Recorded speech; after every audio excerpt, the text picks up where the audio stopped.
earth is that? It's a Journey into Comics Network production! All aboard! I brought my pencil! Yeah! Like anything it's to say like you did before.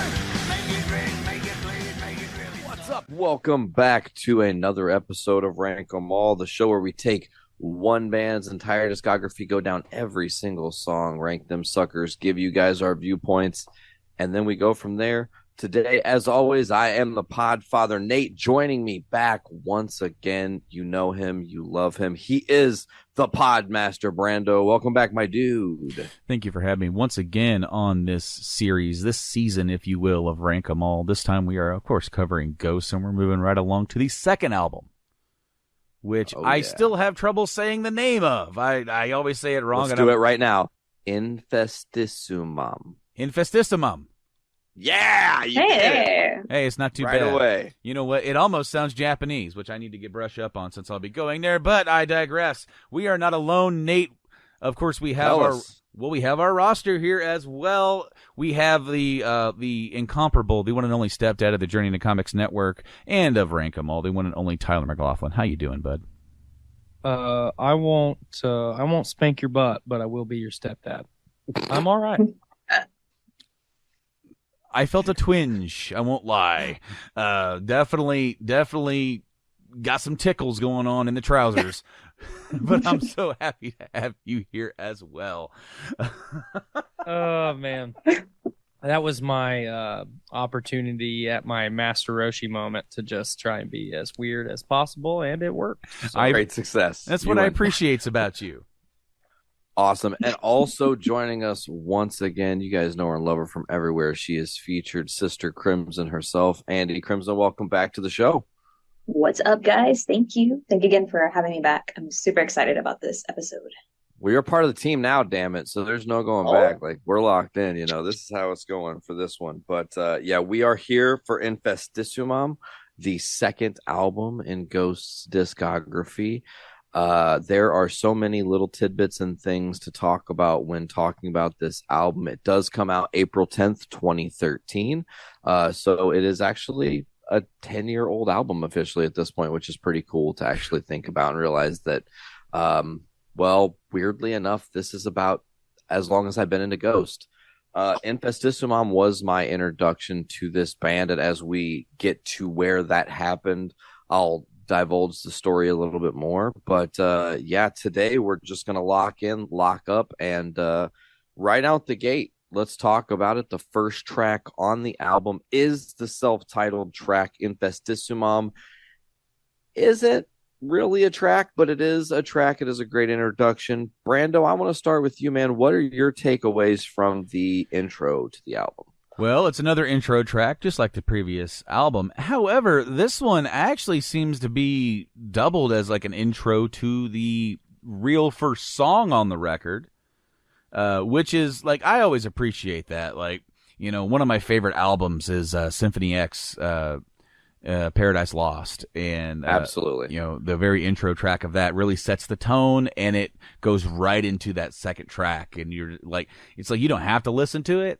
You know, you can just go right to the next track if you want, but, like, you know, we talked about on the last one, it's like, well, okay, it sets the tone, but then it just ends, and then the next song starts, where, no, it goes right into it. It's a tone setter, for sure.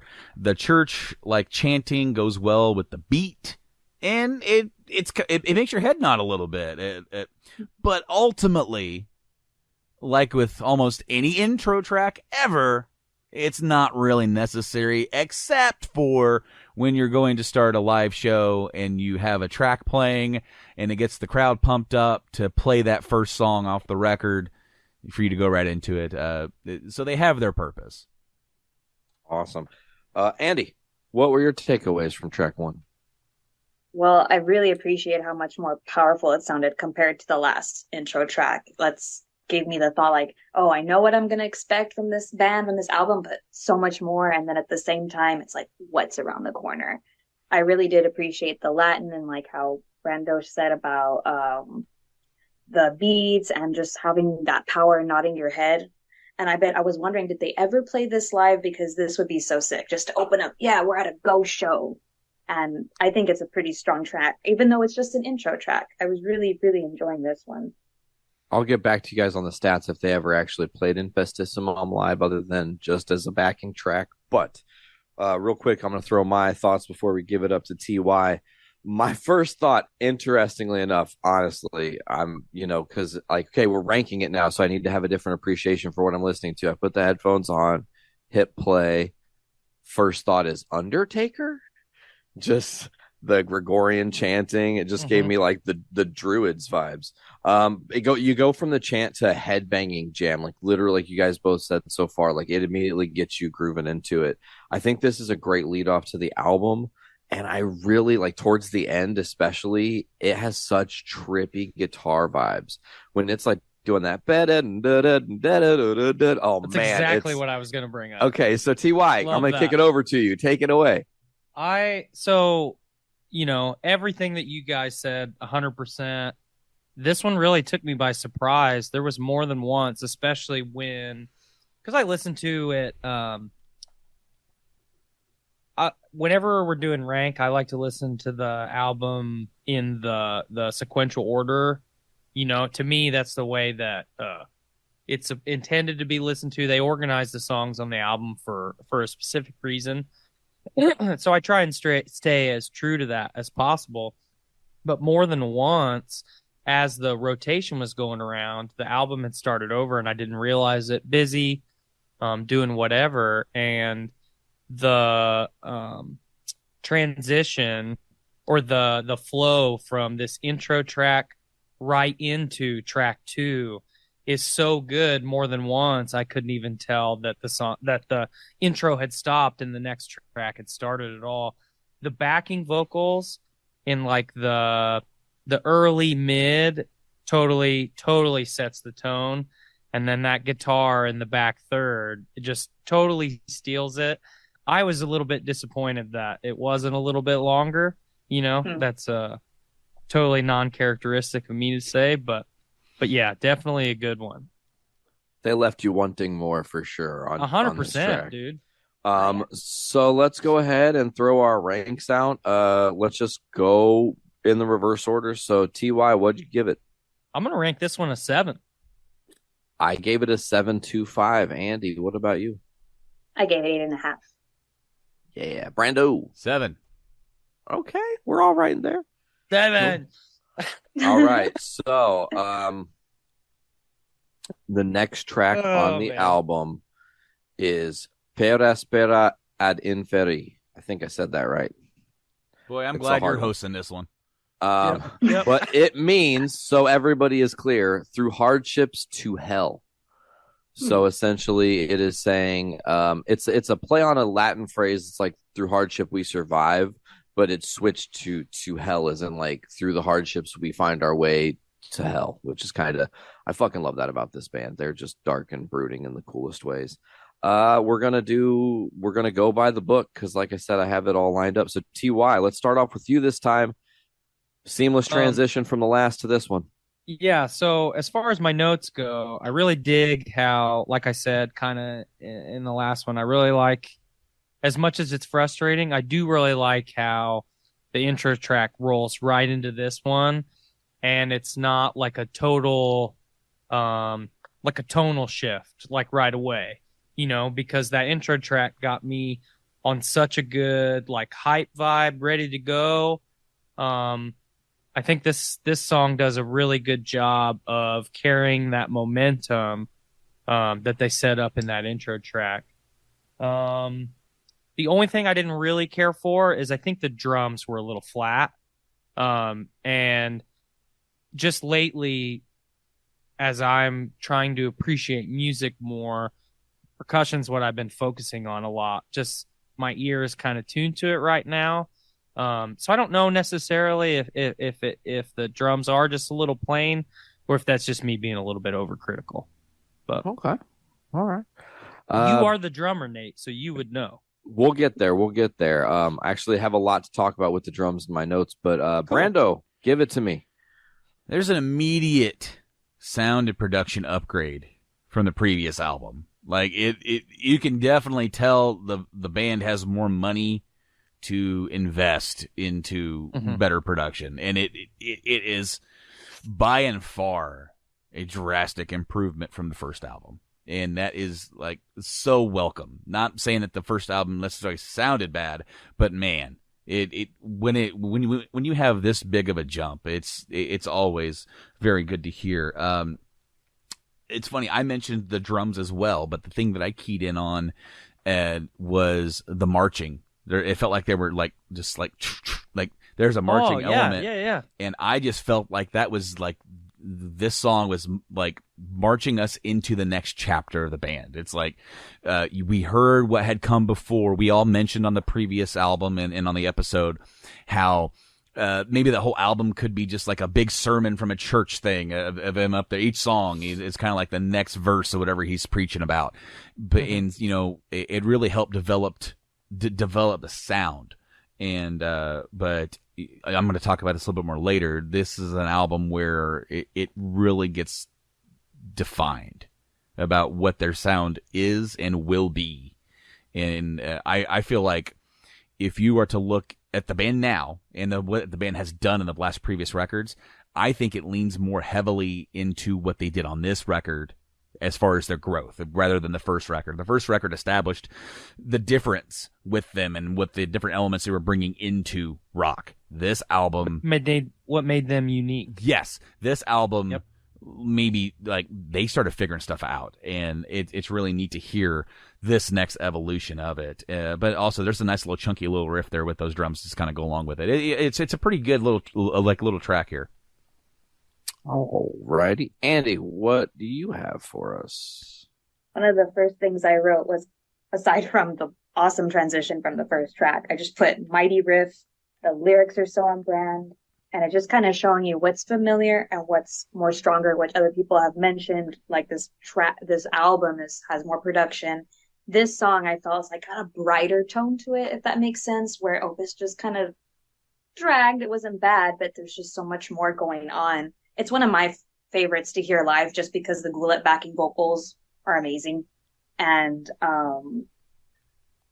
I just really appreciate all the little organs and the bell chimes, and the ending is my favorite. That last little bell that comes out. I think that's really, really neat for that. Awesome.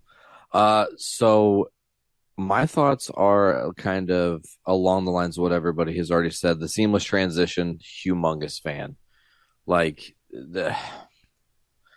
So here, just quick story time. Brando used to do an awesome thing and burn me CDs back in the day. And this is like some old school pirate You're shit. showing our age, Nate. Yeah, bro, I'm doing it. But like some old school pirate shit. But whatever program he used at the time, Brando, you'll be able to enlighten us. He was able to do like seamless transitions out of one song into the next. So like he could make it like an album where, and it became one of my favorite things to hear how songs blend together. So when a band takes the time to go, hey, we're not just, maybe they wrote the whole song as one piece and thought, maybe we can split it up here and make it cool and people will appreciate it more. It works very well. The synth undertone throughout the song is fucking incredible. It's very light, but it is in there. Brando hit the marching snare / toms that happen in the chorus, which I love.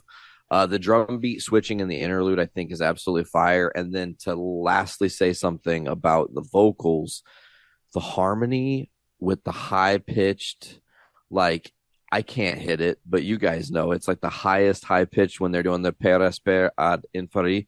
Like, man, it raises the hair on my fucking arms, y'all. Like, it gets me. It's one of those things, like it literally just like triggers my brain in such a way. I'm really hopeful that when I see them in August, they play this. I'm not necessarily expecting it. I've kind of seen what they've been doing on the Impera tour, which the set is phenomenal. So I'm excited either way. But, they've been doing some weird, surprising shit. Like they've already started playing We Don't Need Another Hero live, which they just debuted. So let's talk about our ranks. I'll throw it out there first. I gave it an 8.66.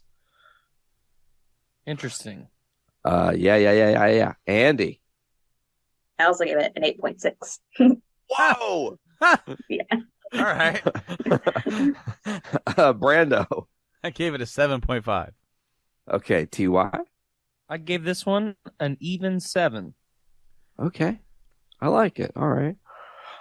Next up, we are going on to Secular Haze, a third song on the album. We're going to kick it off with Andy here. I want to know what her thoughts are on the third track.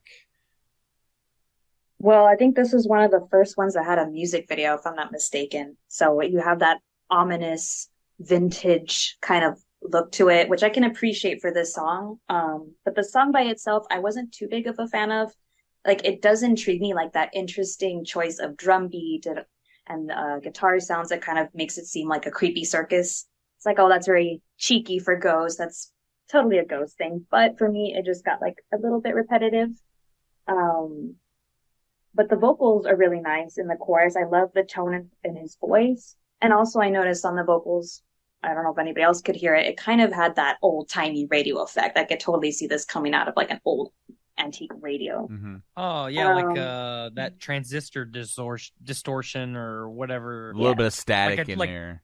Yeah, like the tinny. Yeah. Yeah, and I really also appreciate the way the guitar sounds. It's not like my favorite song, but it's all right. And funny enough, a lot of people had requested our band to play this song. We just never got around to it. So I don't know. Maybe there is some love out there for Secular Haze. Yeah. I mean, I think that the intro with the keys fucking slays. Like, it sets the mood for this song. To talk on, it's interesting because I actually didn't know there was a video for this. Completely oblivious. So I wrote 70s metal at its finest because that's what it feels like. It has like a cream or like fucking old Blue Oyster, Blue Oyster Cult vibes type. Mm-hmm. The guitar is very slithery. It is so slithery. Wow, wow. Like, oh, it just gets me. The bass into the chorus is awesome, and then to talk about the chorus. That chorus is so incredible. It's just simple, but hits very well. In my opinion, the droning in the song, where there's a lot of the same tone in his voice, creates a tension. But then they do this thing where they cut to just the keys and the vocals, or just the keys towards the end of the song. And that, like, I love when songs do that, when everything else gets taken away and you just have one instrument highlighted. You're going to get me every time. TY, my guy. I'm right along with you there. I gotta agree with Andy a little bit. One or two verses of the song cut out, and I probably would have ranked it a little bit higher. The organ and the keys in the beginning, they were so good as the song progressed. It's basically all I could focus on until it got to that chorus. I do really dig it. Just one of those that I think suffers from being just a little bit too long. And Brando. The circus type organ isn't really my style, but it fits for what they're going for. Again, the production and sound choices here, which have already been mentioned, using different effects, and is overall such an improvement over, what has been done before. And also the vocal melodies across the songs we've heard, but also I started to really notice it here. The vocal melodies are starting to improve for what, like him, like just changing around how he's going to sing. And of course that would almost kind of start to become a style within itself. And just his very unique way of just coming across with the vocal melody is really neat. And it definitely lays the ground for what's, to come. But I probably also would have ranked it a little higher. This song was like, man, teetering on being really good, and maybe just kind of overstayed its welcome just a tad, and that kind of affected the rating. Okay.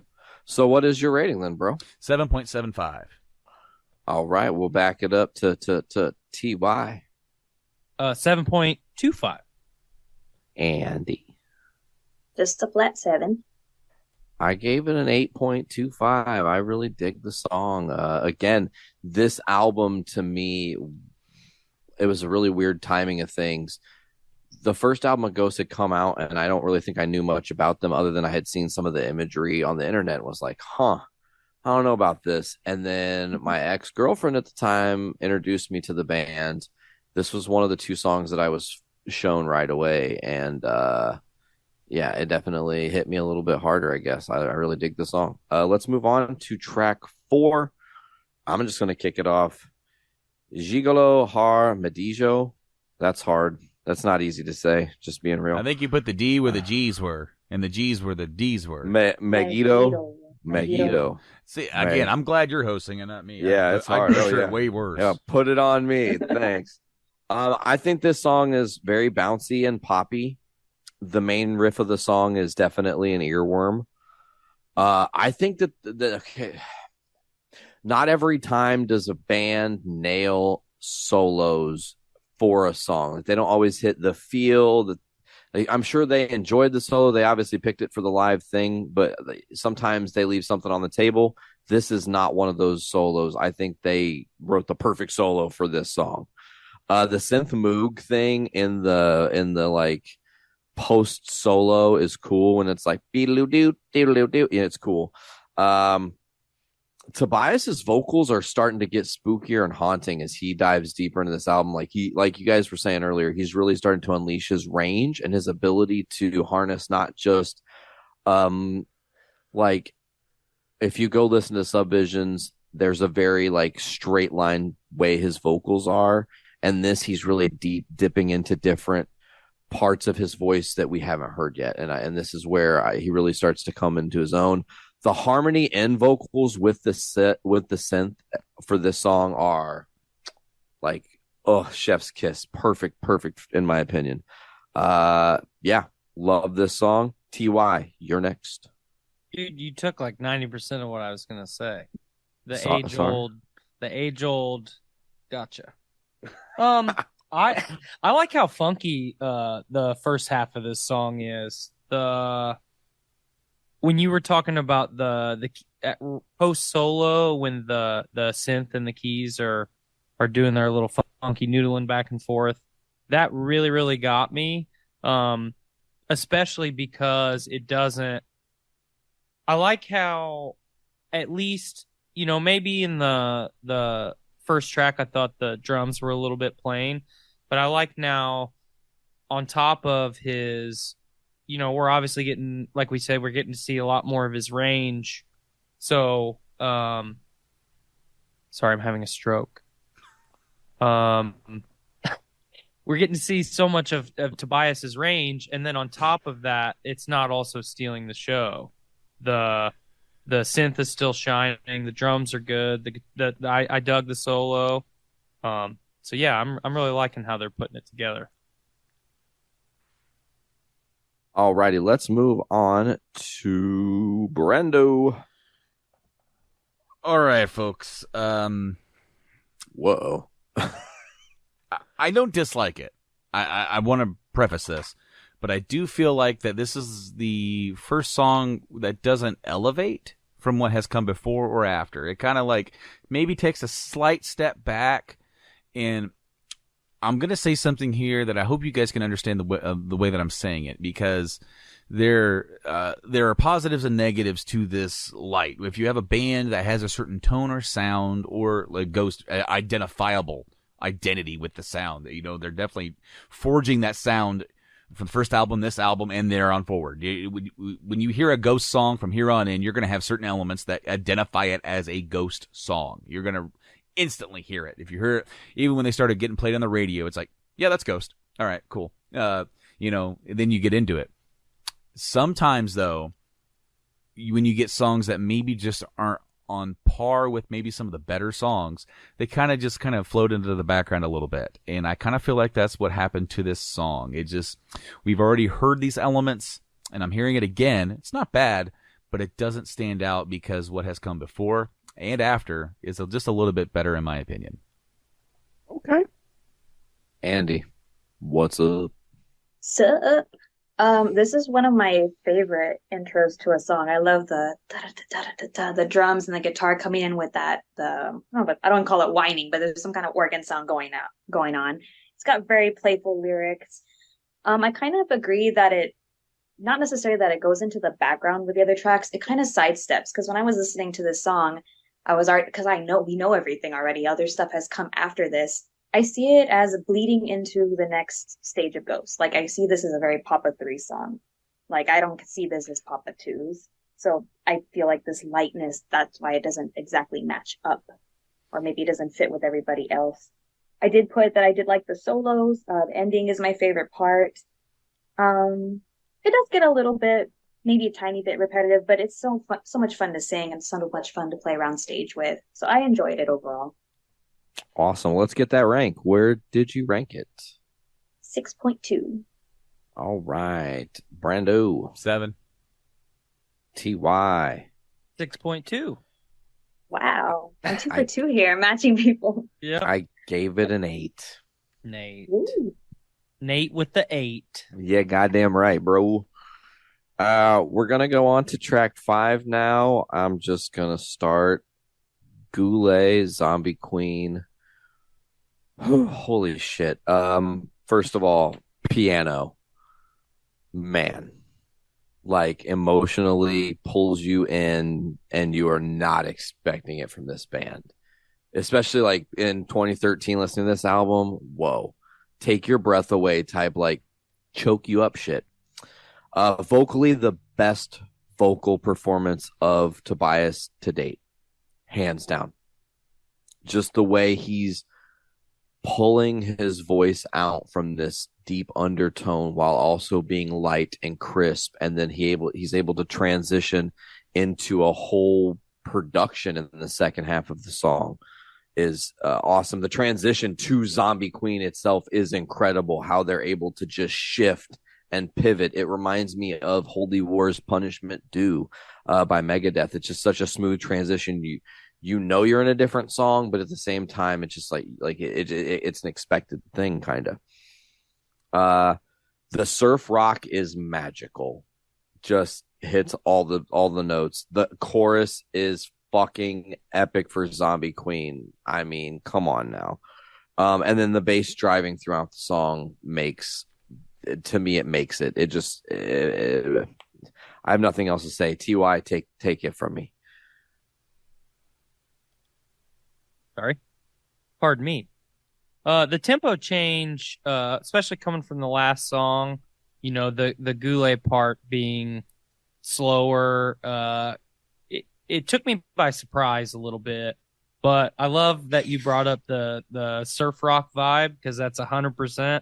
I want to do all the moves and stuff. Huh? I didn't know a better way to say that. I knew what you meant, though. I'm fighting for my life here, okay? but the elite level piano and just the rad guitar in the back half, I guess, of Zombie Queen, especially with the chorus on top of that. This is one of my favorites on the album.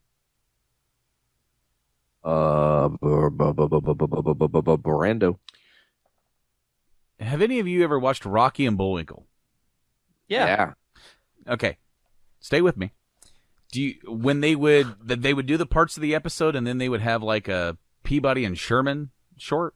Mm-hmm. What would Rocky say? And now for something we hope you'll really enjoy, because it's a complete departure from the get-go. Yeah, that's exactly what I wrote in my notes. It's just completely different. It's a long boy, but it's a journey, and it's a fantastic track. The first half may be a little bit better than the latter track, and it's great. But there's a part of me that wants more of that first part. It's so good that it's like, man, I just want more of that. No, this is awesome. This was a neat experiment for them to do, and when a band, especially in this early stages, man, they're trying to find their sound and establish that, but they still have some cool balls or even intuition to try something new, to do that transition into two different songs into one, and how do these play off of each other. That's a really neat dynamic to kind of get to play with. Absolutely. Agreed. Andy, give it to us. I never really was enthusiastic about this track. I don't know what it was. I don't know if too many people hyped it for me, but after sitting down and doing this podcast, I really came to appreciate it. Like echoing what everybody else has said, the piano, unexpected, pretty. But I feel for me, as I'm listening to the previous songs, everything's real high energy and that just kind of drops off. Maybe I would have preferred another song right in front of it to kind of help me transition. But definitely when Zombie Queen kicks in, I'm all for it. Like that's the energy that I was already previously in, so that's where I want to be. I can really appreciate what he's trying to do. Like everybody else has said, he's trying to figure it out, and now all these funky little things have just become, well, that's a ghost track because now he's doing something different we didn't expect. Mm-hmm. So it's a good track. I just not one of my favorites, and I'm glad I gave it another listen. Awesome. Let's get the ranks officially. We'll go backwards. Andy, what's the rank? 6. Brando. 8.25. TY. 7.75. Let's blow the lid off this sumbitch. 10. Ooh, dang it, Nate. First 10. Yeah, I love that that's song. our first 10 from anybody. I said 10. So awesome there, Nate. Awesome there. Amazing. All right, let's move on to how fitting. Year 0. Let's kick it off with Andy. Let's talk about it. What a track. I really, really love this track. It's definitely got some more favor for me over the years, but because it just has all the perfect elements for me, the satanic lyrics, the Latin, the choir, all the high energy, but then all the funky little guitar solo, and the drums. I just feel like it's a well-oiled ghost song, if you will. And I can't get enough of it. I love it live. This another call to arms type of song. When you hear that chanting come on, everybody's like, "Oh shit!" Looking around at the shows, it's gonna happen. So I don't know. I really, really love this track. It's one of my favorites. I definitely can share that sentiment. Haunting intro. Whew, sets it right, the great layer building, and it has an unbeatable groove. Literally. Like even just doing it like that, you guys immediately started bopping your head because it's fucking perfect. Yeah, every one of us. I looked up. Every one of us. Let's fucking go! Ready to go. This song officially was my first exposure to Ghost. And I remember hearing it and I was like, what the fuck did I just listen to? I need to hear it like 10 more times. Who is this band? Why have I not ever given them a chance before? And I dove like head first. And I'm really honestly glad I did because they get me. This had the most epic of choruses, in my opinion, just nails it. When he's singing Archangelo and he just lets it out like, oh, get it. The solo intro bridge is chilling to the bone. The musical break with the solo of the vocals towards the end where it's da da and he just sings. Oh man, it's and interestingly enough, I said it has a haunting outro as well. So it's like it has a haunting intro, it has a haunting outro. It's like a perfectly haunting song. It has a great unbeatable groove in the middle. It is quintessential Ghost. Like this is the band. Like this is what I will always associate as their sound, and I judge everything kind of off of this song. TY, give it to me. I love almost everything that you said, Nate. The only place I disagree is the outro. And I'm saying this at the beginning because I don't want to lose this thought because I will. ADHD. But the outro itself is just a little bit slow for me. I mean, it's and I get it too. We've talked a bunch about how their transitions and the way they're stopping and starting and doing different stuff is changing and evolving, and I get it. It's just not my favorite part. But I tell you what, that intro right into the guitar, like we talked about, just the menacing tone that they carry throughout the song. And when I did my initial ranks and I wrote my notes down, at that time, this song had 69 million plays. Nice. On Spotify. It's over 70 million now. which just goes to show, I think I wrote down the rank for this song about a week ago. So in a week, there are 10 million people listen to the song. I think that's a pretty good testament, or that's a pretty good testament to how good this song is. That's what I was trying to say. Absolutely. Brando. Is that Ghost I hear? Is this? Yeah. Okay, so, to be completely honest, my introduction to Ghost was about an album after this.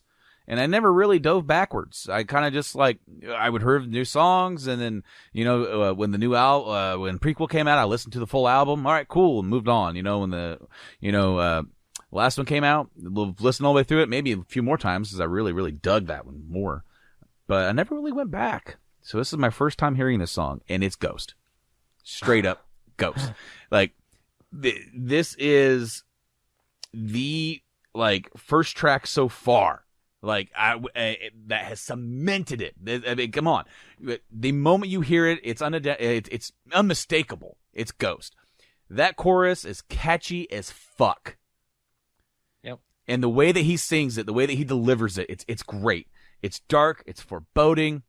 It's everything that you want. And it's obviously, to some extent, been kind of what, when you're going to go write a new Ghost song, maybe what you're going to refer to when you're looking for a catchy radio single, where they weren't really breaking through yet and on the U.S. charts yet, but they do, and they will. And when you go backwards, this song could be right with any single one of them that have gone up and been popular on the rock charts. This song could be right there with them.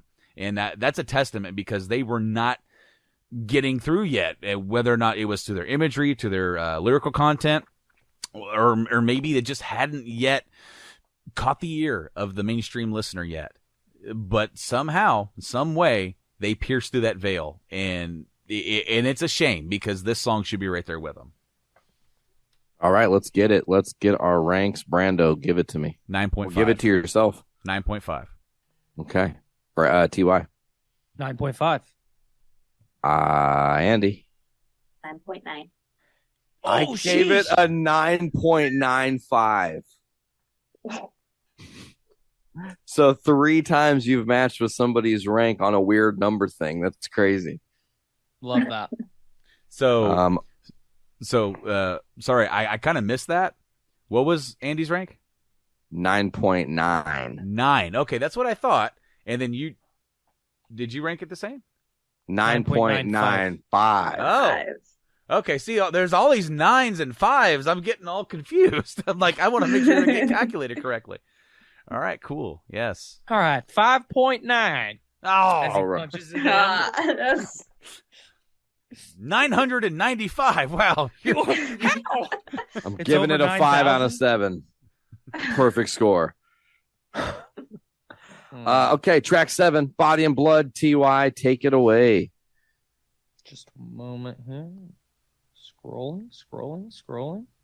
All right, Limp Bizkit. Nice. Alrighty. That one hurt, Nate. Total That was dad vibes. I know. Maximum level dad joke there. I only gave you a step joke because my real joke left when I was 6. Okay. Ooh, he left to get milk. Anyway, what a spooky jam. I dig it. The guitar. Okay, so the guitar is what really does it for me, I think. And if you give me just a second here. Sorry, my computer was making a noise that I did not like. It was trying to kill itself. Yeah, technical difficulties always. But the middle, looking like a minute and a half, 2 minutes, I think is right around the time that,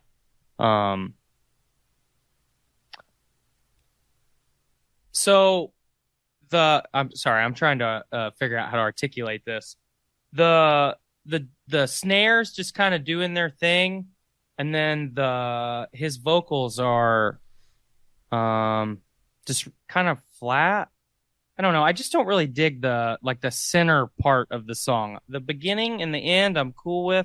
It's just right in the middle. It just kind of seems flat. And then he goes into like the higher he like the higher pitch singing right into the guitar solo. I don't know. The middle of the song just doesn't kind of sit very well with me. Okay. I didn't have a really good way to say that. It's okay. You said it fine. You've just done a great job. Brando. Thanks, Nate. I agree with the funky. I wrote that the intro sounds like someone sneaking down a corridor in a movie. Okay. Like it sounds like straight out of an 80s soundtrack. Or like maybe it's a Looney Tunes thing. I don't know. Not sure what's worse. But it's got a catchy chorus and it's groovy and funky. It's a good follow up because it's not quite what Year Zero is, but I actually raised the rank on it a little bit when I listened to it again a few days ago, which is funny because if we would have recorded when we wanted to, it would have got a little bit lower. But I nudged it up just a tad. Okay. Andy, where you at? I'm at. I was remembering that during this song and a lot of the shows, they would do like communion service. And I thought that was really, really cool of them to kind of incorporate that. I wasn't around for that. That would have been awesome. But I wrote down that it's bringing back kind of the creepy circus vibes again, just maybe not as, I found them annoying previously, but I think he sounds really good here. His vocals are very clean and lovely. I thought they were. I love the solo and what the rhythm guitar is doing. And my favorite parts are right before the last chorus. And I really like the lyrics because it talks about eating flesh and things like that. So we're going back to a little bit of maybe Opus vibes. We're still this creepy band. We're experimenting with things, but we're still kind of sinister in a fun way. So I appreciate it, but I didn't have too much to say about it. Okay. For me, first thing I wrote is strings because it's the first time we're really getting strings like this in a ghost song, and it's really cool. I really love the dichotomy of the plucked strings to the very chunky guitar intro. Again, to me, this gives total 70 vibes in the chorus. My one main takeaway, I put this in my notes. I really think you could play this song in like a Christian church and totally make them think it was a Christian song, and they would really not have any. Like, if someone was really paying attention to the lyrics, they'd be like, wait, what did he just say about eating flesh? But like the chorus and everything, they would be all hyped for it. It would be a total experience. Like, he really taps into that like worship and praise side of music and gets you know how I know this song is subtly like very worship praisey is because it's in my fucking head when I don't expect it to be. And it's not even the best song on the album. It's a good song, but it's not the best song on the album. Why am I at work singing Body and Blood? Like, what? But it happens, and it's because they have that little bit of the worship thing in there that gets just stuck in your brain. You can't, it's like on repeat. But that's all I had to say about that one. I gave this song a 7.23. Andy, what about you? I saw that look, Brando. TY. 6.25. Brando. I gave it an 8. Andy, I missed your rank. 6.5. 6.5. That's my fault. Yes, it was. Talked over you. Total asshole move. My bad. So rude. Son of a bitch. Track 8. We are there. Idolatrine. Brando, kick it off. I'm starting to go downhill a little bit here.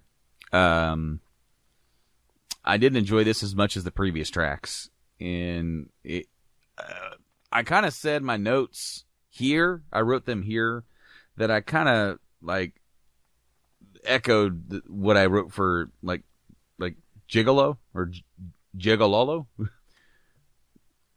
Yeah, it's Gigolo? I'm starting to feel like I've heard this song before, but I can't place it. And it's like, it's nothing like egregious to the ears necessarily, but it's, I don't know. It's not, it didn't grip me like you had like really 3 the last 3 tracks have been really like pretty strong. I mean, you had, you know, like even the last one, maybe as I said, was kind of maybe a step down from Year Zero, but still, like Nate said, it's catchy. It's in your head. It's got the elements there. And this one, I don't know. It didn't hit for me, Nate. Yeah, okay. We'll get there. Andy. This one surprised me. I've been calling it my dark horse of a song. It just really wormed its way into me. Like you were saying on the previous track, well, I catch this one in my head. This is the one that I was like, idolatry, like just singing it constantly in my head. And I love the lyrics on this one too. It's just like the playful way he just sings all these dark, demented lyrics. And the suffer little children part is one of my favorite parts. It's like, gonna come get your kids, a Pied Piper type of vibes to it. What else did I write? I did put that it does remind me of Opus in some ways, and the chorus is catchy. Oh, the solo. I almost forget about this solo, and I think it's one of the better Ghost solos, in my opinion. There's just something so tasty about it, and I love the tone of it. And I guess that's why it became like a dark horse song for me. It's just like, oh, I forgot. It's a simple track, but it just does something to me. No, I kind of am going to echo what you're saying there. I love the drum-led epic chaos in the beginning of the song that just kicks the door in. I think that the vocals are very poppy throughout. And when he does the little princes and princesses, gets me every time. I'm like, yup. The chorus is simple but very catchy. Again, it's one of those that does become an earworm very easily. I think this song, if you rank this low, or if you're listening to the show and you're like, I don't really fucking like this song, I want you to put the headphones on. I don't like this. Yeah, so aggressive. I want you to put the headphones on, and when you're listening to this specific Ghost song, think The Doors. Don't think Ghost. And it is such a fucking little tasty niblet of a song that has Doors vibes and influences. That's what I think really kind of gave me a slightly higher ranking for this one. TY, you are a closer on the tune. Dude, I love that you brought the Doors into it, because that's exactly what I've got in my notes. Those organ runs and just the overall vibe of the song. It's 100% Doors all day. I love the drum work in the opening of the song, like you said, Nate. Finally, for me anyway, you know, you said it kicked the door. They kicked the door down, right? Something along that line. That's 100% how it felt, because to me, just overall on quite a few of the songs, there's been at least a tendency in my mind to just kind of forget about the drums, because the vocal harmonies and the organ runs and the piano and all that. There's a lot going on, and I think this is a good one for me that there's so much going on that it kind of makes it a little bit hard to pay attention to some of it, but not a bad song by any means, I don't think. Awesome. Let's get go it. ahead. Hit me with them rankies. 6.25 for me. I gave it a 7.25 for me. Andy, what about yourself? 6.36. And Brando gave it a 6. Nate, okay. Before we carry on, I literally, when you were saying put your headphones on, I thought you were about ready to say pull out your Zunes, and I was gonna like you were about gonna make no, stop it. Yes. Yeah, motherfucker, and it's live and it works. No I forgot about those. Dude, My Zune is the fucking bomb. I'm gonna pull this up on the Zune right now to just like really go old school on Brando's ass. How about this, Brando? Let's pull out this nugget of a jam. You can't hear it, I can't obviously. believe you still have a working Zune. I have 2 working Zunes. My fucking 30 gig works too. Dude, both of mine 30 don't gigs. work anymore. God, I miss this thing though. Brando, can you see? Oh shit! Reflection. Oh shit! Yeah. Old band shit on the fucking Zoom, baby. Yep. Wow. All right, let's move on. Get our shit together. I don't know. I'm not sure if the Zoom can help us sound better, but maybe. Yeah, I It mean, does? it probably would. Okay. It's on there. Well, Anyways, then, I I mean, digress. I guess that's just it. Like other people just Yeah. didn't hear us on the Zune, and that's why they didn't. Hey, Brando, I ranked the entire Metallica discog from on the damn Zune. Zune. Real and shit. People had Real to take shit. people had to take 3 shots every time that you mentioned it. Yeah. Zune. I'm just gonna keep doing it. It still exists, that drinking Zune game. Anyways, let's move on to Depths of Satan's Eyes. What a name for a track. Track 9. Brando, kick it off. Man, that chunky riff.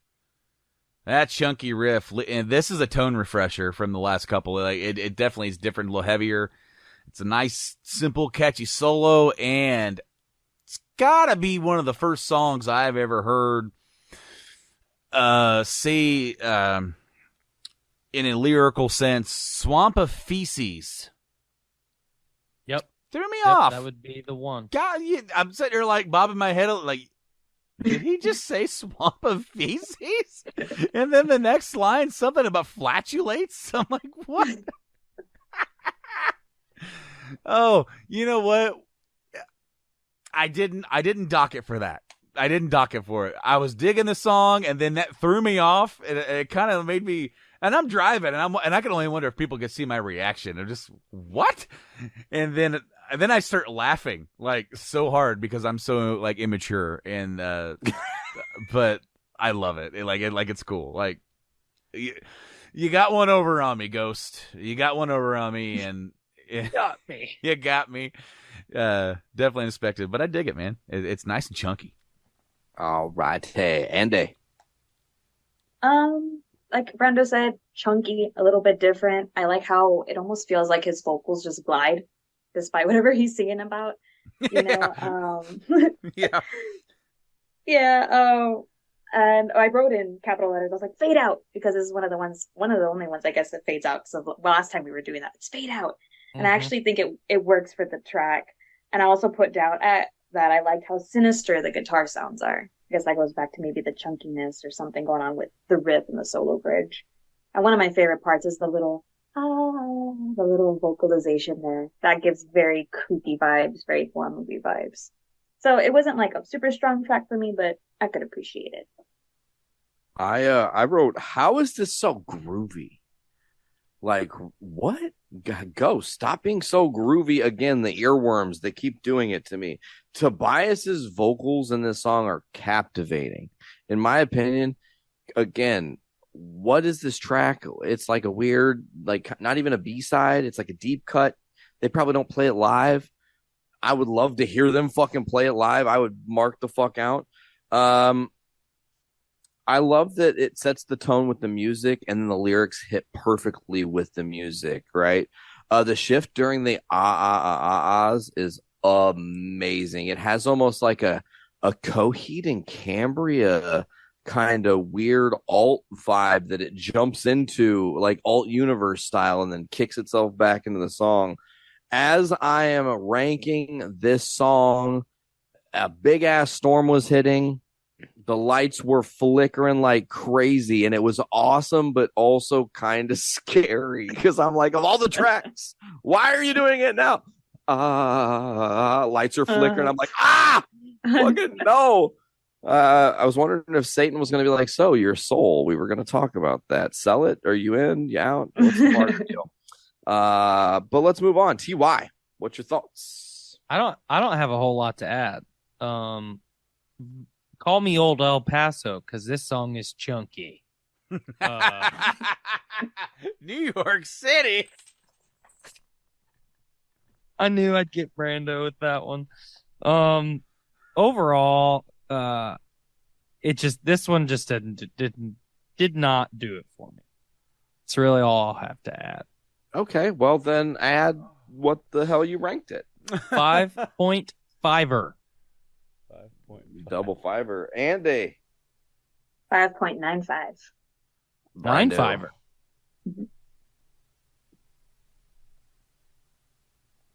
Brando? 7.5. Nate, what did you give it? 8.24. Nate. I think you're just fucking with me now. I know. I'm not. 8.42. No, the 2-4 is because the lights flickered. It fucked me up. I was like, I'm deducting a point of a point. Gotcha. It was 2-5, and then I was like, ugh. You could say his ranks 9.95, 7.23, 8.24, hut, hike. Yeah, there you go. It secretly is the Buffalo Bills playbook that I'm reading from. I'm not even ranking songs. Oh, you guys weren't supposed to know that. Anyways, let's Allegedly. move on to the actual album finale, unless you were an iTunes listener at the time or now later a Spotify listener, because you can get the bonus track. Let's talk about Monstrance Clock. TY, kick it off, my dude. I love the intro to this song. And I think for me, it's definitely one of the better songs on the album. What a way to finish it. Pulling up some metrics here. It's got 28 million plays on Spotify. That's a lot. Year Zero's got 70 million, like I said, so definitely a good comparison. The next closest, track 4, Gigolo Har Megado, or however we say it. But yeah, I think the best way to just kind of sum up everything that I have is just, to me, this is the most complete and solid track on the album. There's not really anything that I absolutely want to mark out over, but there's also nothing that, for me, just kind of, I really, really enjoy this album. I think I've just been a little bit overly critical of it, so it's just super solid. I think this is a good one. Brando, Read carefully. If you're driving along and you're just like, oh, what's this song called? Well, what? Monstrous Clock. You gotta be careful, because when you glance at your phone on the I-65, you give your phone a quick double take. Well, the last song just talked about swamp of feces. I would not necessarily be surprised if he had a song called that other word. Sure. However, you know what? That's the greatest thing about doing this podcast. You know, this podcast would be really boring if we all just agreed on everything. Yes. Because I disagree with Tyler. I don't really dig this one. I do like the whisper chorus change up, which saved it from being a bit lower for me. I mean, when I sound negative, but when I look at my rank, it's teetering positive. So it's like there's nothing necessarily egregious on this album. It's not like we're listening to Van Halen 3. So it's a bit weird when you have criticism to point something out that you have a point to make, and people are like, "Wow, I thought you were going to give that a much lower score." It's like, well, I don't hate it. He said what he liked about it, and I can kind of agree with that. I'm gonna say what I don't like. Yeah, just because we like or dislike something doesn't necessarily mean that the numerical value is gonna necessarily reflect that 100%. Absolutely, because I definitely think this album's solid. Like it is for sure pretty darn good, and a definite step up from the previous album. So yeah, Monstrous Clock, folks. There's an L in there. Andy, what's your vibe? Another groovy track, definitely. I really like take on what everybody else said. The intro, like the way he's coming in vocally. And I think this song blends a little bit of Zombie Queen. So it's got a little bit of the past and the current. And I feel like this kind of throws him on a trajectory for the future songs as far as creativity goes and lyrical content. I feel like a lot of people identify with this song, or at least I really throw myself into it, because they're always promoting like happiness, self-pleasure, just go do you. And that's why they've used it so much, I think, with the closer for so many years on their shows. I don't think it would work now. Like they've got so many more great songs and more high energy songs. But I really like this track, and I almost forgot how great the guitars sound here. I was like, oh, this is why I love this song. Aside from just getting lost in the vibe in the moment of it. So to echo again on what everybody else said, I'm glad for this podcast because I've really delved into this album and I really appreciate it. And I hadn't done that before. So to wrap it up with Monstrous Clock, I'm really happy with it. Excellent. back it up a little bit. If you've listened to Ceremony and Devotion, which is the live Ghost album from 2017, we won't be ranking that, I don't believe, because it's just a straight. They didn't do anything extra special or weird or bizarre or anything like that. But they talk about really what this song is actually about, which is the female orgasm and pleasure. And he says to go home and fuck each other, just so everybody knows, just so everybody's aware where they're coming from. They want this big, like, unity idea, right? Crazy. Yeah. So like what you're saying is that my misread wasn't that far off. That's kind of where I was going. That's weird how it worked out. But yeah, it's pretty much I'm glad you didn't wreck your car on that. And, we didn't get to this moment. But the post-chorus / solo interlude is awesome. There's one thing I need to talk about throughout the song. It's the snare drum. There's this little, like, triple hit. Ta-ta-da. Ugh, I love it. I love almost marching drums in a non-traditional marching sense, and that is definitely a technique from marching drums that I absolutely love within the song. The organ with the vocals is unsettling. The ending is epic but very simple because it just slowly peels itself like an onion, heavy to everybody, to less instrumentation, to just the vocals, to the music, and then music all by itself. The quintessential Ghost song yet again. Absolutely love this song. I will kick off the rank. Track 10 gets a 10. Let's move to Andy. 8.8. TY. 8.75. Brando. 6. Okay. Yeah, as I said, like, it teeters to net positive. It's over. It's the a hump. C- to you. It's over the hump, but I just didn't really dig it as much as almost everything else on the album. Like even the previous tracks where I kind of felt like middle of the road, like, which could really beat middle of the road rank, they had enough there that kind of gave it some bonus points, and this does too. Excellent. So we are now at the one bonus track that was, again, initially released on iTunes, and then you can find it on Spotify now. So if you haven't yet heard it as a Ghost fan, please go find yourself listening to it to at least have the experience of being exposed to the song, because it's different. Andy, go ahead and kick it off with La Mantra Mori. I hadn't really heard this one.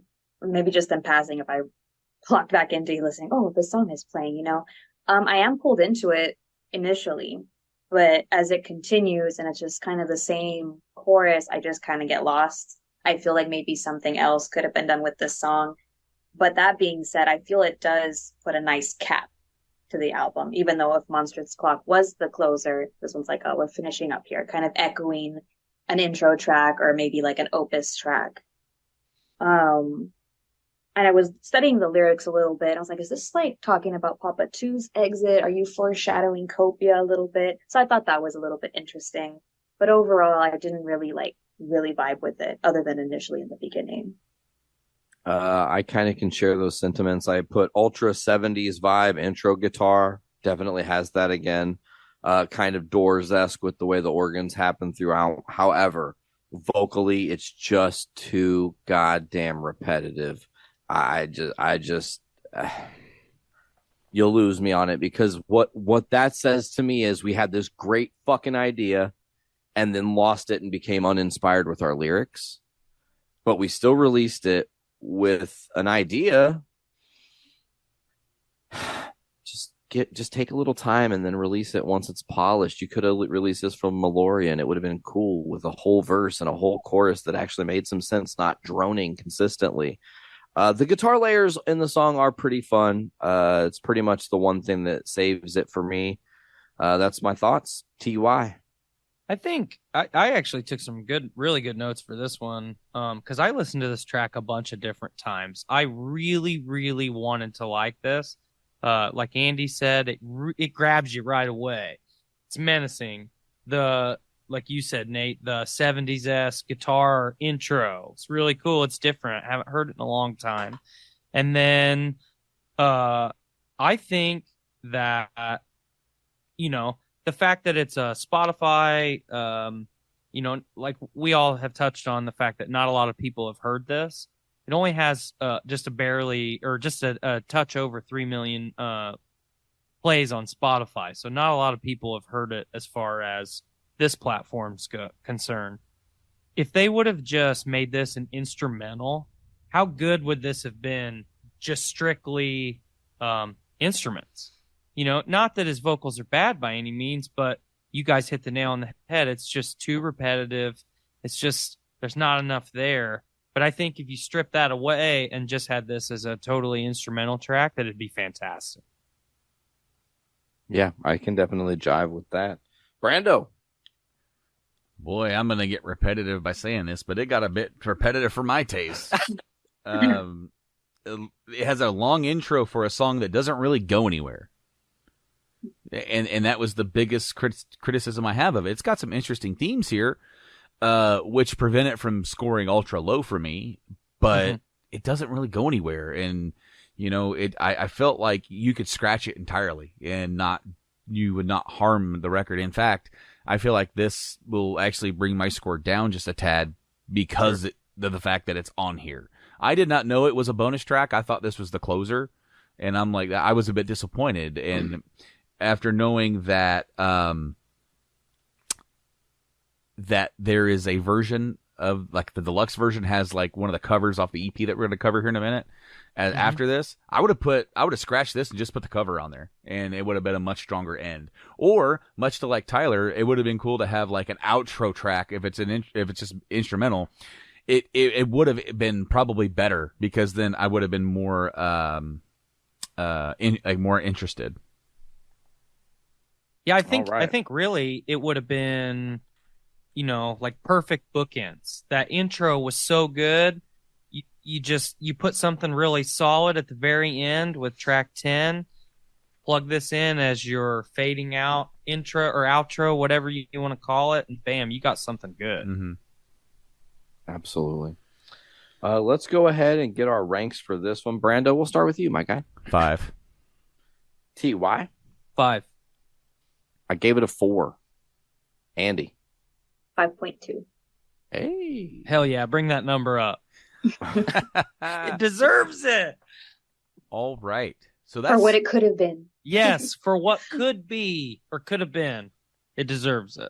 So that is the album ranked. We are going to cover the EP, which we don't cover. We don't do like master ranks for the EP. We just kind of rank the songs because the EPs are not technically albums, so we're not going to consider them in the running for the final tally.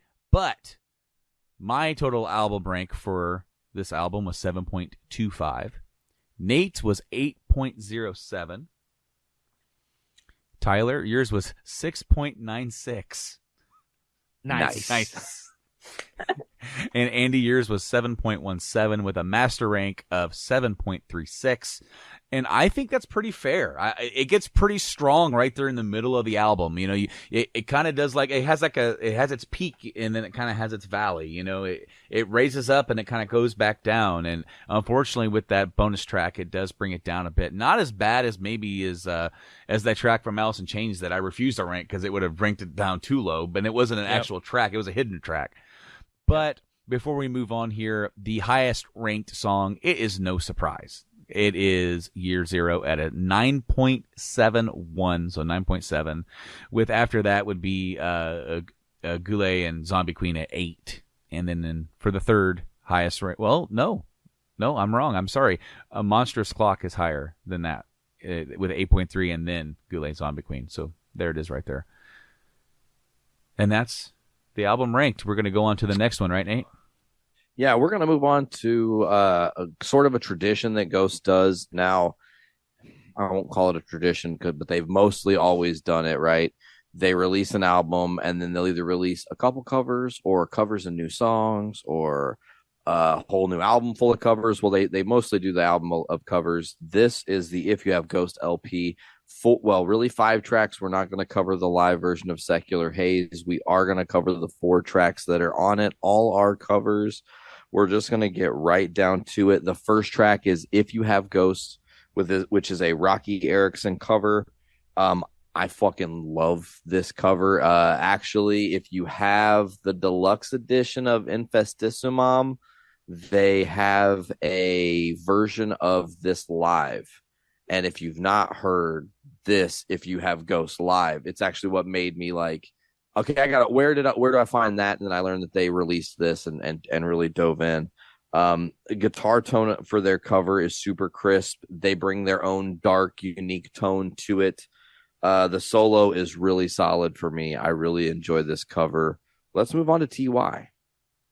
I love how the vocal effects that they've got in the intro with the violin, just those quick violin strokes in the back, in the background there. It caught my attention right away. Totally did not expect it. So, yeah, I didn't take much more notes than that. Brando. Let's just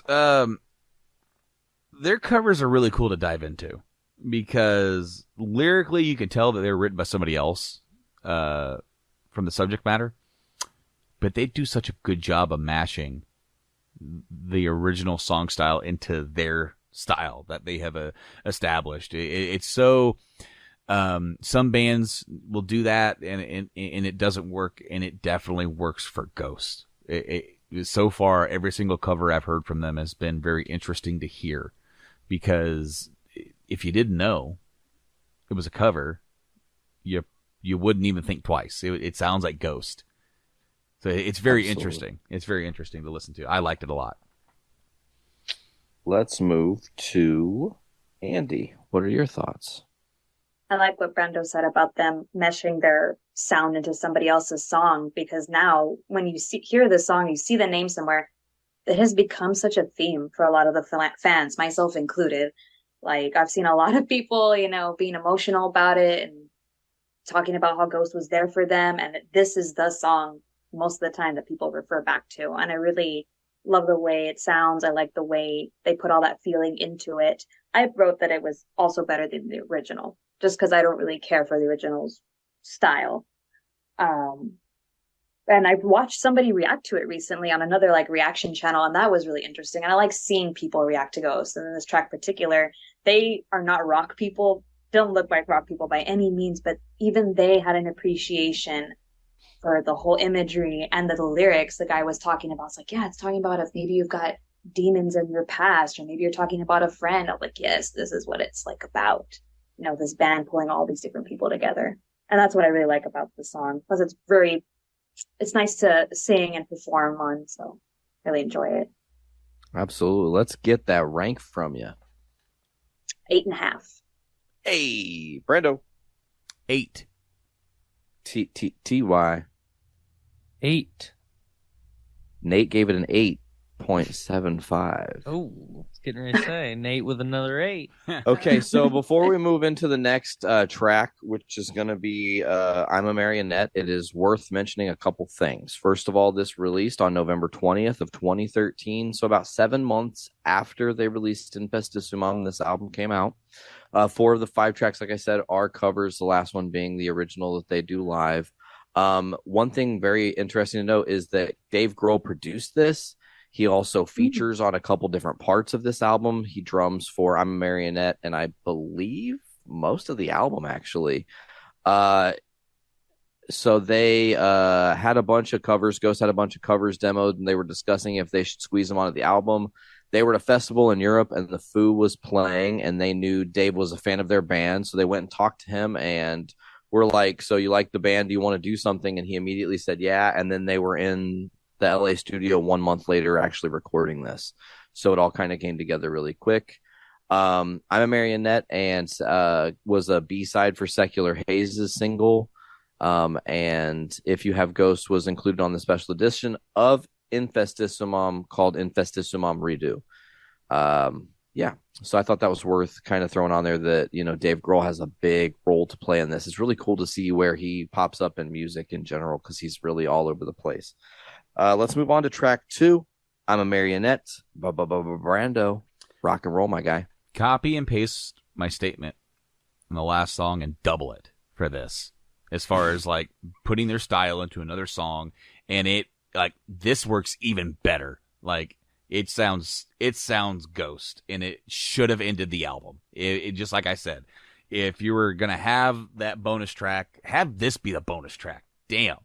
Like if you're gonna have that, do it. And I love the riff, the guitar, and the guitar work that they've done on this. It's really good, really catchy, and again, just very interesting to hear their take on other people's work with fusing it. It's awesome to hear. Andy, hit us with it. Well, I put that it was better than the original one. Somehow Tobias made this song even catchier than maybe the original was. I really enjoyed the drums. There's a breakdown that I wrote about before the last verse, and I don't know, I just that kind of held me. But other than that, I didn't really feel drawn to it in any sort of way. I do agree that maybe it should have been on the album itself, because it is a good track, but just not one that I'm really attached to. Okay. I'm gonna be a suit of a different color on this. I love that Dave's drums drive the entire song, and once you know Dave Grohl is the drummer, like you're like, oh, obviously that's his sound in that song. Duh. It is an ABBA cover. Yes, I said ABBA. That is real ABBA. But it tonally sounds so different from the original. Go listen to the original. What? That's my favorite thing about Ghost covering songs. Sometimes they take songs, you're like, no, how are they going to pull that off? That's going to sound corny as hell. And then it sounds amazing. This whole LP is exactly that. I just think it's so different and dark compared to the original. There's that cool solo towards the end that's just really winding and grinding. And I don't know if that's in the original, but it being added there just is, again, quintessential Ghost in my opinion. TY. Close it out, my dude. I'm just going to put a bow on what you and Brando said, Nate. I love this song. I love this version of this song. The drums definitely steal the show. And when I ranked this initially, Spotify has it in the deluxe edition. So to me, you know, up until we started recording, this was the album bookend, you know. So in my initial notes, I put, what a solid finisher. More drums, finally. And, you know, love it. All right, you loved it. Get that rank. 7.75. I gave it an 8.29. Andy. 6. Brando. 8. All right. I don't know why I'm Brandoing you every time. It's just like it's stuck in my head now. I got to fucking... That's a drinking game for this episode. If you catch me doing it, go back. I need help. Yeah, I can't stop. I'm in danger. Let's move on to Crucified, track 3 of this 5-track banger. I'm throwing it to TY first to talk about it. I really like the acoustic in the intro. The tone of this song is much more softer, and it definitely, at least for me, the first couple times I listened to it, it almost felt like I was letting my guard down, and then the song kicks in and it gets a little bit more menacing. And is that some xylophone?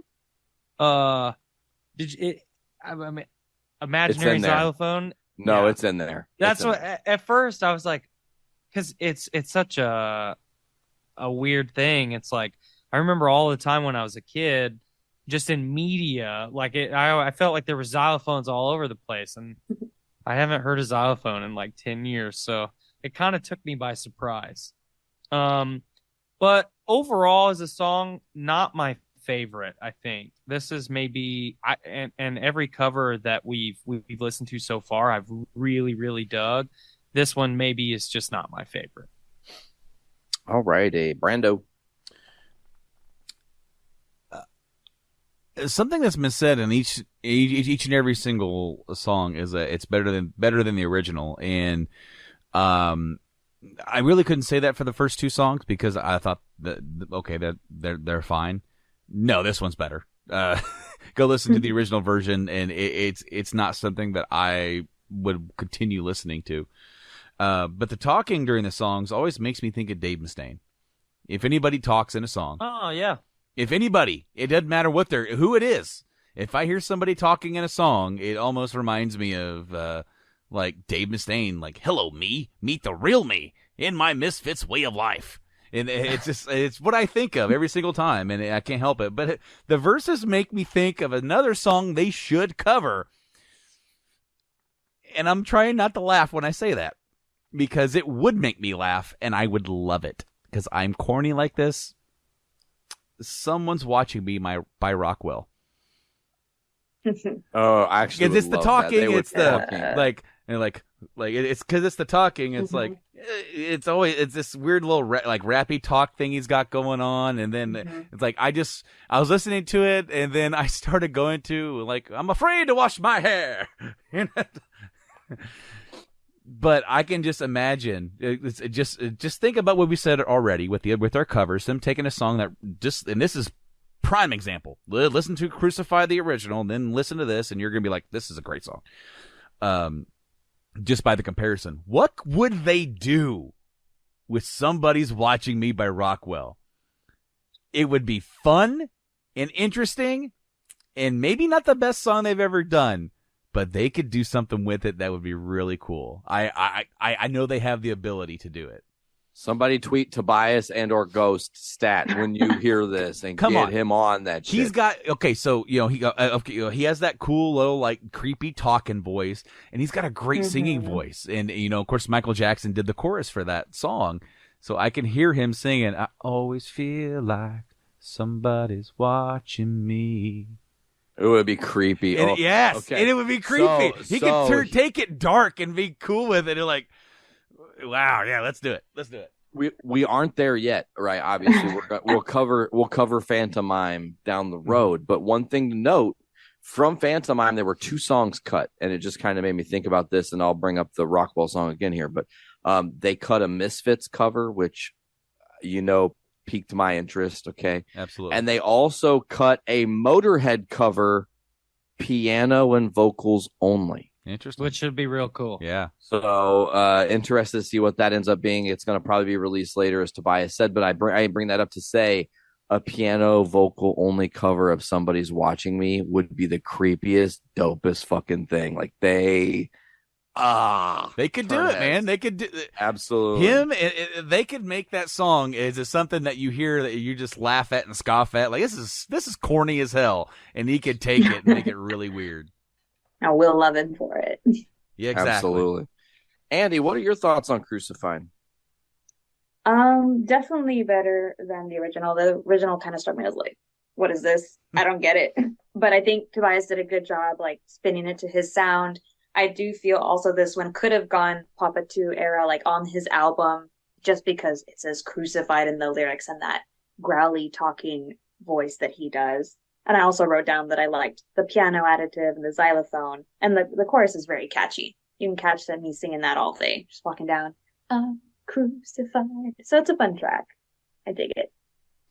Let's briefly mention to folks that it is an Army of Lovers cover, just in case you go to look for the original. That is what you're looking for. Trust me, there are other songs that exist in the world called Crucified. They do not sound like this one at all. Don't do that to yourself. It is a dance jam. Let's just be real. The original is a dance jam. They turn into a metal banger.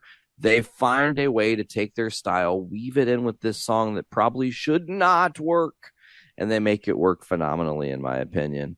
I gave this tune an 8.25. Andy, what about you?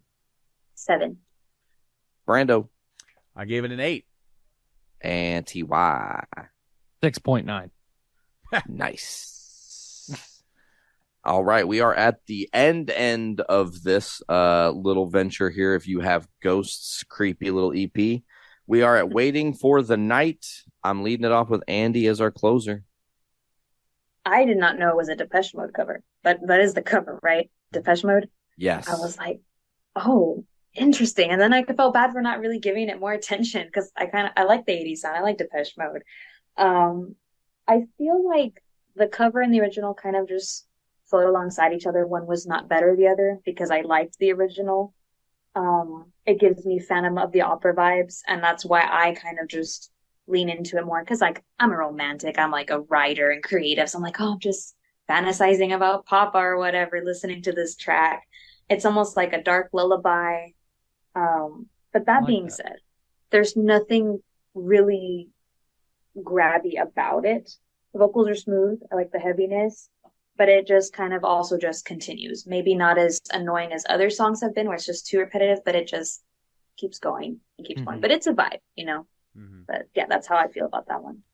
Alrighty. So honestly, this is the one that of all the tracks, even though I absolutely love If You Have Ghosts, really all the songs on this album for me have different things I like about them. This is the one that's stuck in my head all the time. And there's one part. He vocally goes from like this range to a little bit higher on the Waiting for the Night to Falls. And as that's happening, the drums do this like triple hit, and then there's this like synth just synth attack where it's like beep beep. When that happens, all those things combine, it's like probably my favorite thing they do in a cover this far in their recording history. I'm not talking about the future and what's to come, but like to this point, they take a song that if you go, I'm so sorry in advance, maybe I'm shitting on it a little bit, but the original Depeche Mode version is trash. I struggled to listen to it. It was like listening to sludge. I was like, okay, I guess I'm going to get through it. But all in all, I thought this cover was a step up. It's as they've been doing. They take a song, they put it through their little ghost filter, and, you know, here we are with an amazing song that just hits on different levels for me personally. Let's move on to TY.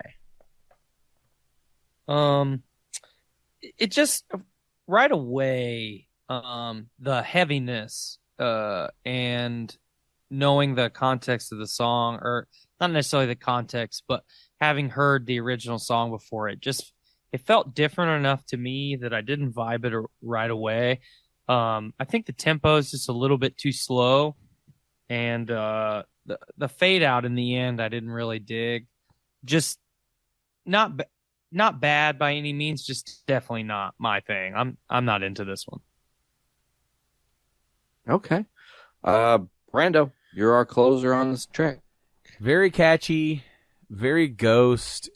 I think it is a tad bit better than the original. And you know what? It's funny because that's been said a lot on here, and I wasn't really necessarily thinking that, but I think Nate, years ago, you and I had a conversation talking about covers, and I normally don't like to say that a cover is better than the original because the original has something about it that merits a reinterpretation. Like there's something there that is grabbing enough to warrant that. Like it's, even if the reinterpretation is better, it had a starting point, and maybe somebody else had a better idea with it. But they do such a good job with their covers, and just like Andy said, it's a vibe.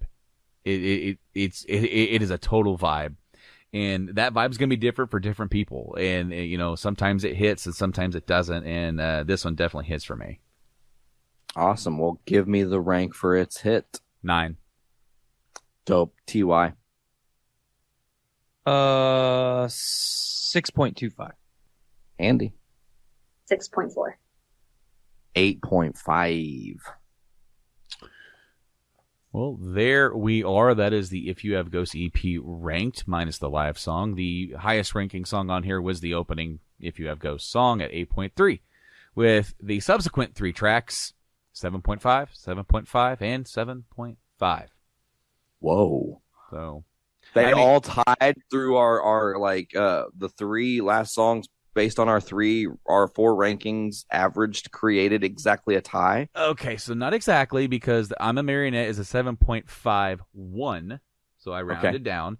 The next 2 are an exact tie, 7.5375. Oh, Whoa. And we each gave them different, That's awesome. different numbers and scores. So that's always kind of fun. Okay. Yeah, I love that. Fucking awesome. Well, you know, guys, we are moving right along on this ghost thing. It's interesting to note this is probably I'm not going to curse it, but to date, this is the quickest we've been able to record a couple episodes, so I'm looking forward to Meloria being the next album, and we'll obviously cover Square Hammer on the back half of that, just like we did here. Just so you guys know what to look for when we're coming up here. I'm going to pass it over to Brando because usually this is what he does to me, where we're going to get our little plugs out of the way, let people know where they can check us out, get our closing thoughts, get ourselves out of here, get some grub in our bellies. Let's do it. Absolutely. Well, you have been listening to the Rank 'em All podcast, and if you've drug your way all the way to the end of this to hear all this stuff, where you can know where you can find us. We're on all those socials. We're out there. We're on the scope of the internet, if you will, at Rank 'em All podcast. We're also on all those different podcast platforms. We're on the Spotify, where you can also listen to this album and the next one and the next EP along with us. Listen and rank yourself. You can listen on Spotify. We're also on the Apple Podcasts and Amazon. We're on YouTube too. We have a cool video. On each video, I make a cool little background to fit the theme of the album. In the past, I put the album art. Now I've just put a version of the album art for the entire background, and we've made some really cool designs for this, and going to continue that feature as we go along. But yeah, check us out on all those different platforms, and if you want to see our beautiful mugs, check out YouTube. And there's someone else on YouTube as well, right, Nate? Yeah, Andy, give us all your amazing plugs and where everybody can find your awesome shows. Well, you can find me on YouTube, Andy Crimson. I'm posting song covers, reaction videos, some mukbangs, some sit-downs where we talk about ghosts or anything else that I've got going on in my life. And you can follow me on Instagram at sister_crimson, just posting all my cosplay stuff, my fun TikToks, ghost-related, and a bunch of other stuff. So amazing. Let me ask a question because I don't remember, because we had technical difficulties last time. Did we cover on the actual show what mukbangs are, or was that lost in the? I don't think that was recorded. So I guess now is the time. Here we go. Talk about it. What is a mukbang? Mukbang started with a bunch of Korean YouTubers where they would just eat on camera, just like outrageous portions of food, maybe even some weird cuisine that maybe we're not used to. And I kind of do the very small version of that, which is just like grabbing the newest thing at fast food restaurants and just sitting down talking about a movie or something that Ghost did. It's just like a chat thing. Some people, they do challenges, they do collabs with other people. So it's just kind of evolved into its own thing. Amazing. Well, I did not know that term, so thank you for teaching us officially, because we learned it last time, but only the three of us heard it initially. So the rest of the world has to actually learn if they didn't know. But I think that's going to do it for this week's Rank 'em All. I just want to thank you guys again for joining me for this podcast. As always, I'm Nate. We've got with us Brando, TY, and Andy. We will see you folks on next episode. Stick around for more. Rank 'em All. See you guys later.